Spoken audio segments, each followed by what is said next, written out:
जी अस्सलाम वालेकुम। कैसे हैं आप? सब ठीक हैं? जी हम कैफ 9 डिस्कस कर रहे हैं। लास्ट वीडियो में हमने अपना चैप्टर 1 कंक्लूड कर लिया था, स्टडी टेक्स्ट का। आज की इस वीडियो में हम कैफ 9 के चैप्टर 1 में से जितने भी क्वेश्चंस आए हुए हैं आपके पास पेपर में और कितने मार्क्स के आए हुए हैं, हम वन बाई वन क्या करने जा रहे हैं, डिस्कस करने जा रहे हैं। क्योंकि अभी जो रिसेंट अटैम्प्ट हमारी हुई है वो हुई है आपकी मार्च 2020 अटैम्प्ट की। आपकी जो क्वेश्चन पेपर अपलोडेड है फिलहाल आपकी वेबसाइट से, मैंने वहाँ से वो डाउनलोड किए हैं। तो मार्च 2020 से लेकर हम ऑटम 17 तक डिस्कस करेंगे कि चैप्टर 1 में से कौन सी अटैम्प्ट में कितने मार्क्स से क्वेश्चन आया है एंड कितनी और कौन से टॉपिक में से क्वेश्चन आया है। ये मार्च 2020 में आपके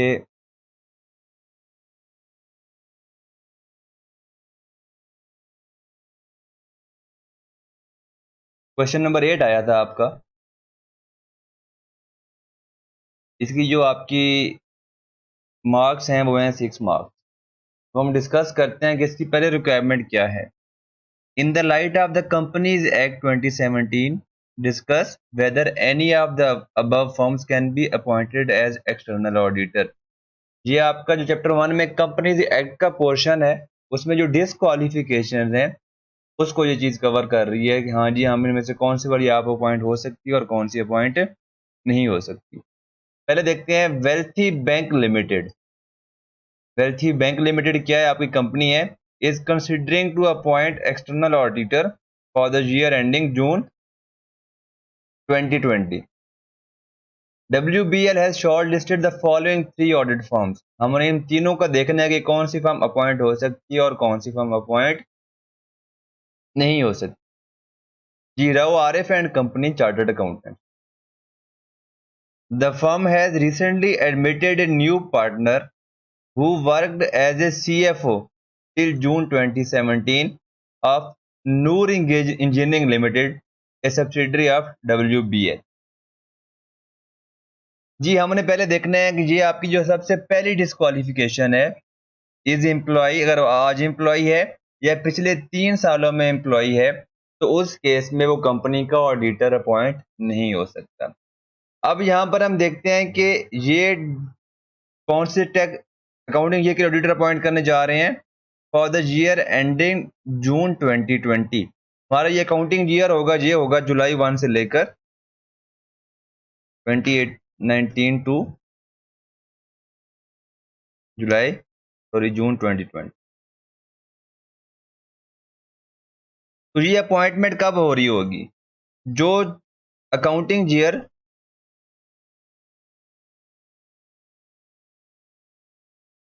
जून 2019 की जो एजीएम हो रही होगी, उस एजीएम पर क्या हो रहा होगा? ऑडिटर अपॉइंट हो रहा होगा इस साल के लिए।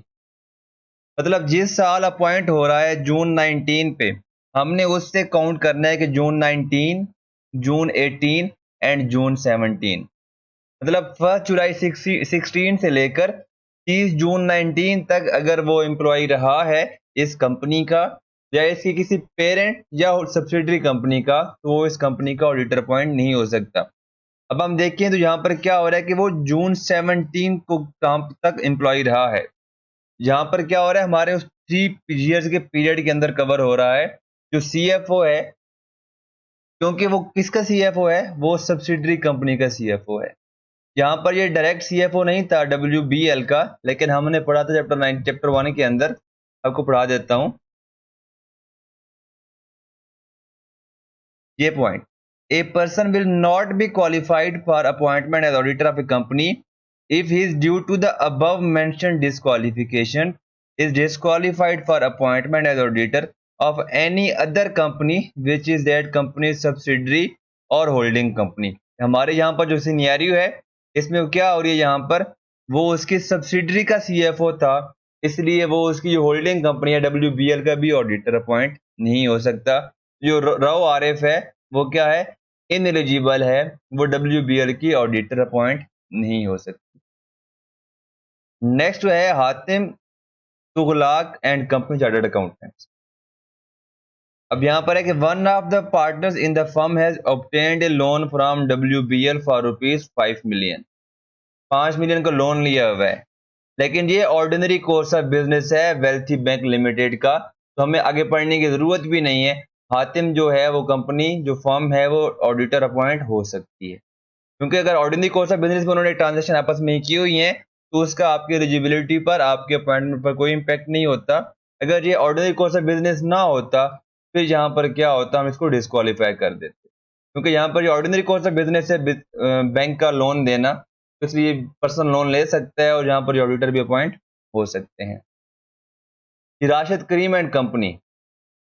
Rashid, one of the partners in the firm, has several properties in Lahore.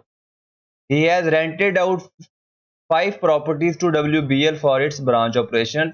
अब WBL का ये ऑर्डिनरी कोर्स ऑफ बिजनेस है कि वो रेंट पर बिल्डिंग्स लेकर क्या करती है, अपनी ब्रांचेस बनाती है।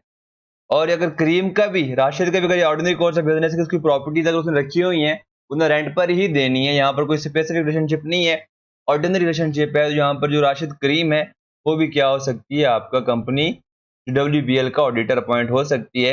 ये आपका जो पेपर में क्वेश्चन आया था स्प्रिंग 20 में वो 6 मार्क्स का आया था। अब हम जाते हैं ऑटम 19 की तरफ। ऑटम 19 में आपका जो क्वेश्चन आया था काफ़ी इंटरेस्टिंग क्वेश्चन आया था। क्वेश्चन नंबर 3 ये 7 मार्क्स का आया था, जिसने यहाँ पर आपकी जो एडवांटेजेस हैं आपके जो चैप्टर 1 के अंदर एडवांटेजेस ऑफ ऑडिट, आपके जो लास्ट पेज है चैप्टर का, ये उसने डिस्कस किया। देखिए यहाँ पर उसने ये पूछी थी, अगर आपको रिक्वायरमेंट पढ़ते हैं हमें आइडिया हो जाएगा।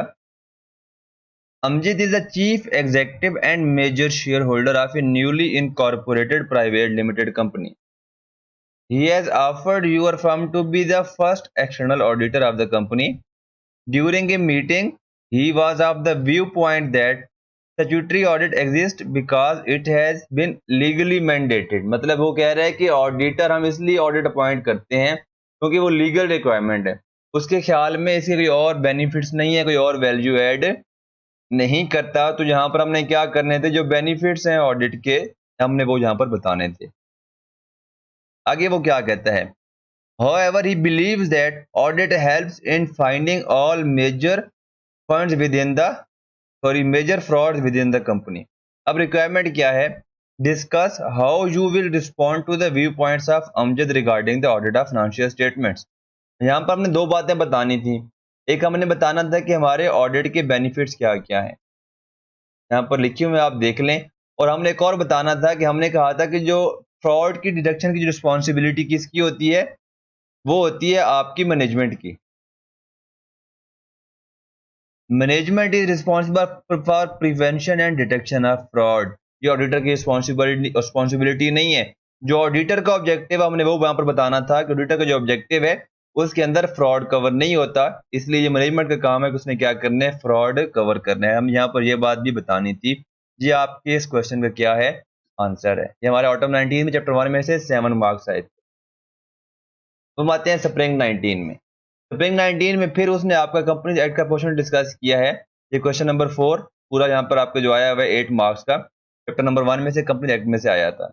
तो यहाँ पर कह रहा है कि under the companies act 2017 state the procedures to be followed if the board of the directors decides to recommend the reappointment of existing auditor for the next year. आपको पता है कि सब्सिक्वेंट ऑडिटर्स की अपॉइंटमेंट कौन करते हैं, members करते हैं एजीएम पर। तो लेकिन वो बोर्ड रिकमेंड करता है और रिकमेंड करने से पहले वो एग्जिस्टिंग ऑडिटर से कॉन्सेंट लेटर होने लेता है कि क्या वो रीअपॉइंट होना चाहता है कि नहीं होना चाहता। वो एजीएम का जो नोटिस होता है उसके साथ वो नोटिस में बताता है कि जी हम अपना जो हमारा रिटायरिंग ऑडिटर है हम उसको रीअपॉइंट करना चाह रहे हैं और अब उसकी हमने कॉन्सेंट भी ले ली है। तो पहले का आंसर ये था 2 मार्क्स का। फिर वो कह रहा है कि एक मेंबर है वो चाह रहा है कि वो किसी और कंपनी किसी और पर्सन को या जावेद को क्या करे, वो ऑडिटर अपॉइंट करे। तो उसके बारे में वो प्रोसीजर पूछ रहा है। तो आपने क्या करना था, ये जो आपका प्रोसीजर है ये वाला, ये आपने 2 चीजें क्या करनी थी इसके अंदर इंक्लूड करके बतानी थी। ये आपकी 6 मार्क्स का आंसर है। आपका जो स्प्रिंग 19 है उसमें आपका 8 मार्क्स का पेपर क्या आया था, चैप्टर 1 में से आया था। ये अब हम जाते हैं ऑटम 18 की तरफ। ऑटम 18 में जस्ट आपका जो पेपर आया था वो 3 मार्क्स का आया था। उसमें से आपके मार्क्स आए हैं जस्ट वो भी कंपनी एक्ट में से आया हुआ है कि कमीशन किन किन केसेस में ऑडिटर अपॉइंट कर सकता है। 4 केसेस हैं, अगर कंपनी फर्स्ट ऑडिटर अपॉइंट ना कर सके, अगर कंपनी सब्सिक्वेंट ऑडिटर अपॉइंट ना कर सके, अगर कंपनी कैजुअल वैकेंसी फिल ना कर सके, और चौथी कंडीशन क्या है कि अगर जो आपने ऑडिटर अपॉइंट किया है वो एज ए ऑडिटर काम नहीं करना चाहता, फिर पावर किसके पास चली जाती है? कमीशन के पास चली जाती है। जी स्प्रिंग 18 में आपका ये जो उसने एरिया डिस्कस किया है वो उसने डिस्कस किया है आपका कंपनी एक्ट का। आप देख सकते हैं कंपनी एक्ट का जो पोर्शन है आपके चैप्टर 1 में से मोस्ट इंपॉर्टेंट एरिया है जो वो टेस्ट कर सकते हैं, जहां पर सिनेरियो दे सकता है। वो 4 मार्क्स आए हैं आपके चैप्टर 1 में से स्प्रिंग 18 में। जी डिस्कस करते हैं। On March 5 March 2018 HSB and Company Chartered Accountants has been offered appointment as external auditor of Tahir Limited for the year ending 31 दिसंबर 2018। जो डेट्स होती हैं ये मोस्ट इंपॉर्टेंट होती हैं, आपके जो डिसीजन होता है इसको इम्पैक्ट कर रही होती हैं, तो आपने डेट्स का ख्याल करना है। TL is the subsidiary of Crypto Bank Limited which is audited by another firm of chartered accountant। ठीक है। Hatim a partner of HSB is using credit card of CBL and the balance outstanding against it on 28 February is 1.1 million। हमने कहा था कोई मकरूज है तो वो auditor appoint नहीं हो सकता। मैंने कहा क्रेडिट कार्ड की केस में अगर आपके पास जो लिमिट 1 मिलियन तक है तो आप फिर ऑडिटर अपॉइंट हो सकते हैं। लेकिन यहाँ पर जो आपकी लिमिट अमाउंट जो आउटस्टैंडिंग है वो 1.1 मिलियन है। अब देखते हैं कि आगे वो क्या कहता है। Hatim plans to clear the dues by 30 July 2018। मतलब 5 मार्च को ऑफर आई है, 31 दिसंबर के लिए हमने अपॉइंट होना है, और जो चाह रहा है कि 30 जुलाई 18 को मैं क्या कर दूंगा, वो क्लियर कर दूंगा। और वो क्यों ये कर रहा है? Which is well before the commencement of audit. Obviously जब हमने ऑडिट करना है 31 दिसंबर 18 का ऑडिट करना है तो उसके बाद ही ऑडिट करेंगे, लेकिन क्योंकि हमारी अपॉइंटमेंट आज हो रही है तो मैंने क्वालिफिकेशन और डिसक्वालिफिकेशन अपॉइंटमेंट की डेट पर देखनी है। It is expected that the audit planning activities will commence from 1 November 18। अब प्लानिंग कब स्टार्ट हो रही है उसका अपॉइंटमेंट से कोई कंसर्न नहीं है। अपॉइंटमेंट की डेट पर अगर मैं क्वालिफाई हूं या डिसक्वालीफाई हूं, मैंने ये चीज देखनी है। अगर वो अपॉइंटमेंट की डेट पर अपॉइंट होने से पहले अगर वो अपना 1 लाख से 1.5 लाख के पैसे वापस कर देता है, उसकी लिमिट 1 मिलियन से वो नीचे आ जाएगा, तो फिर वो क्या हो जाएगा? क्वालिफाइड पर्सन हो जाएगा, अदरवाइज वो डिसक्वालिफाइड ही रहेगा। जी आपका स्प्रिंग 17 में फिर कंपनीज एक्ट आया था, स्ट्रेट फॉरवर्ड। आप देखें उन्हें यहाँ पर क्या पूछा हुआ है, in the light of companies ordinance 1984। स्प्रिंग 17 मार्च 17 तक आपका income tax companies ordinance 1984 applicable था। जो आपका कंपनीज एक्ट 2017 है वो मई 2017 में आया था, तो यहाँ पर तभी उसने टर्म यूज किया है कंपनी ऑर्डिनेंस 1984। ये देखते हैं, Bilal and company chartered accountants has received an offer for appointment as auditor of Dawood limited. ठीक है। यहाँ पर है Ghalib a partner and Bilal and company holds 100,000 term finance certificates. हमने शेयर्स के बारे में तो पढ़ा था कि पर्सन अगर किसी के शेयर हैं कंपनी में तो वो ऑडिटर अपॉइंट नहीं हो सकता, लेकिन टर्म फाइनेंस सर्टिफिकेट्स के अगेंस्ट कोई रिस्ट्रिक्शन नहीं है, तो बिलाल एंड कंपनी क्या हो सकती है? ऑडिटर अपॉइंट हो सकती है दाऊद लिमिटेड। ठीक है। अब नेक्स्ट में आते हैं। Zen and Company, a firm of CAs, has received an offer for appointment from Harris Limited. Imran, a partner in Zen and Company, is also a partner in Pure Investment Associates, a partnership firm which owns 100,000 shares in HL। अब क्योंकि जो इमरान है वो pure investment में partner है और उसके अंदर इन्वेस्टमेंट है कंपनी के अंदर, यहाँ पर ये जो जैन एंड कंपनी है वो हारिस लिमिटेड की ऑडिटर अपॉइंट नहीं हो सकती। हमारा लास्ट पेपर है आज की इस वीडियो का, ऑटम 17। पहला ही क्वेश्चन आया हुआ है आपका यहाँ पर, ये फिर जहाँ पर उसने सिनेरियो पूछा है वो क्या है। In response to an audit engagement letter sent to roof limited, Mr. Aziz Aslam, the new chief executive, has requested you affirm to provide absolute assurance, ठीक है ना, in the audit report। अब आपने क्या करना है, ड्राफ्ट एन एप्रोप्रिएट रिप्लाई। हमने limitations पढ़ी थी चैप्टर 1 के अंदर, अगर आपको याद हो। ये हमारी कुछ इस सवाल का ये आंसर था। इनमें से हमने 3-4 पॉइंट्स लिखने थे जो हमने बताना था कि हम सैम्पलिंग यूज करते हैं, असेसमेंट की वजह से हम क्या दे सकते हैं, रीजनेबल एश्योरेंस नहीं दे सकते और एब्सोल्यूट एश्योरेंस नहीं दे सकते। तो फिर हमारे पास नेक्स्ट आता है कि audit evidence is persuasive and rather than conclusive.